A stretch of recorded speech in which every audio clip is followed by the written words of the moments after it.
Coach Mandy.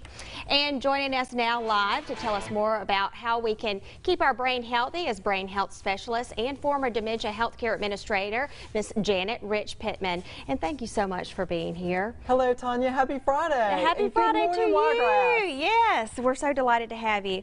Now, this is dementia and Alzheimer's is a topic that's very near and dear, as I was telling you, because my mom passed away this past winter and she actually had vascular dementia. So how can people recognize the early signs if their parents are slipping? Well, of course, everybody thinks memory, right? But there are a number of different cognitive impairments that happen before. You see, it takes 3 months to 3 years, 5, 10, 15, 20 years for dementia to percolate in your mind before symptoms are ever exposed. Right. So consequently, it's important to catch it early. And the first thing to look for is your brain endurance. Can you read a piece of literature and remember what you read?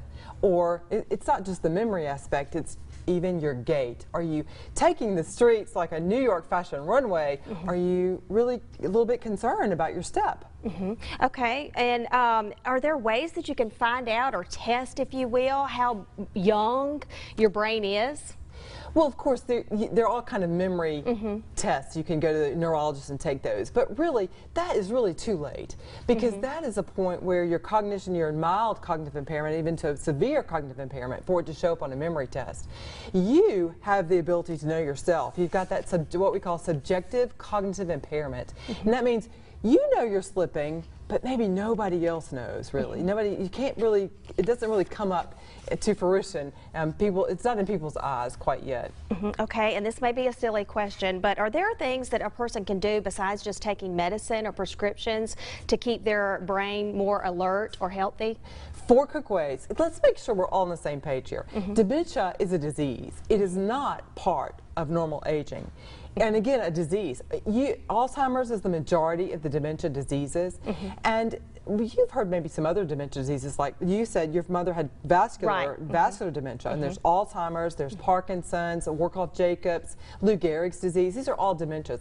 Dementia is when your brain cells, a sudden section of your brain cells die. Again, 3, 5, 10, 15, 20 years it takes to do that, to make that vast quickness of death in your brain. And when it's gone, right? You're right. Well, no, we have this thing called neurogenesis, where you can rebuild your brain cells. The whole concept, though, is why get it in the first place, right? You have to have good brain health to prevent dementia. 4 quick ways for good brain health, not in this particular order, but real quick. And again, I gave a speech on this, hour speech to a half-day seminar. Right. But real quick, 4 quick ways: exercise your body, exercise your brain, eat right. And what I kind of clump in all in one, you want to have something to sink your teeth into, something to propel your life. Now, that could be your family, your grandchildren, and a second job, turn your hobby into a job. That, sinking your teeth into something in conjunction with balancing your hormones and getting your sleep. So 4 ways to age successfully, have good brain health. Well, Miss Janet, you are a delight. It has been so nice to meet you. Thank you for being on the show. I've been told we're running out of time, but you're also an author of a book. We're going to put more information about your book and how somebody can go about purchasing that on our website. It's free, actually. Oh, is it? Yes, okay. Halfway down my page. And my website is janetpittman.com. Okay. Be glad to help anybody however I can. Well, thank you so much for your time and waking up early with us this morning. And as always, we're going to post this full interview on our website, dothanfirst.com. Stay with us. We'll be right back.